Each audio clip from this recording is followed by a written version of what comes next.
忙，係啦，咁啊 Tracy 老公啦，咁我係一個小學嘅老師嚟嘅，我佢好似咧收入比較穩定喎，同埋都唔錯咁樣喎。咁但係咧，因為我哋做小學老師嘅緣故，咁所以大時大節先可以去旅行啦，又或者其實我哋好多時候嘅工作咧都係要翻到屋企嘅晚上咧都係要繼續做嘅，好多文件需要做啦，要出卷啦、改簿啦，甚至乎要再應付家長嘅一啲嘅疑問啦。咁我哋太太 Tracy 咧都係一個幼稚園嘅老師嚟嘅，咁佢好多時候咧都要將一啲嘅額外工作咧拎翻屋企做，因為佢咧就好空堂。咁究竟點解會支持我老婆去做呢一邊工作咧？咁就因為喺上年啦，大約我見到我老婆咧嚟呢度做運動之後咧，佢個身形有一件事，佢突然間變得好瘦喎。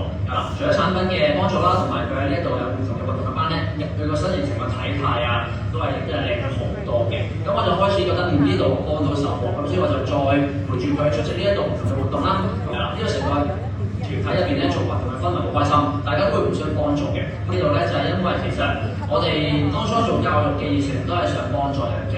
都係想教識人哋一啲嘢，同埋想幫助人哋，令到人哋變得更好嘅。咁我覺得呢度其實係可以符合翻我哋當初嘅教育嘅理念啦。咁另外最主要係我見到老婆喺呢一度咧做運動好開心，教班好開心。我哋教育嘅意思嘅初衷咧都係想好開心地去除咗我哋嘅職業之外咧，都可以有我哋嘅興趣去支持我哋嘅。咁我見到佢喺呢度咧就做到呢一件事情，都可以揾到適當嘅收入喎。咁所以我就慢慢更加支持佢咧，轉成為呢一度做全職啦。喺未認識呢度之前，其實你自己做緊小學老師，你有冇諗過轉變？冇啊，諗住做一世嘅。點解咧？因為小學老師收入穩定，同埋公積金。但係當 Tracy 嚟咗呢一度發展啦，或者可能佢一個空餘嘅時間其實好忙，點解你都會即係覺得俾佢繼續喺度？可能因為呢度可以揾到一份被動嘅收入嘅。係啦，咁除咗我哋翻工揾主動收入之外，其實被動收入都好重要，因為其實我哋都唔想做，太辛苦。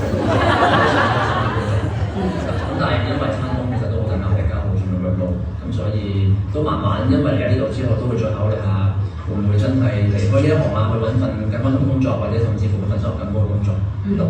透過乜嘢你會覺得呢一個生意係可以發展嘅咧？因為市場計劃啦，我哋發現市場計劃其實係可以無上限嘅，係啦，因為我哋份工作其實有競爭嘅，去到某個階段我哋就唔會再揾得更高嘅收入，我哋只會每年都係同一份人工，慢慢增薪啦，但係冇得更高，其實都有限嘅。咁但係喺呢度就唔同啦，喺呢度係可以沒有上限的，只要你繼續努力落去，就可以揾到更多，甚至乎超越而家我哋整體嘅工作啦。你個遠景或者可能會想達到嘅目標係乜嘢？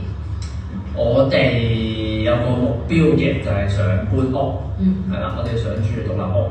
係啦，咁所以我哋就想揾更多嘅錢啦，去買間大啲嘅屋，咁就有啲人去收到。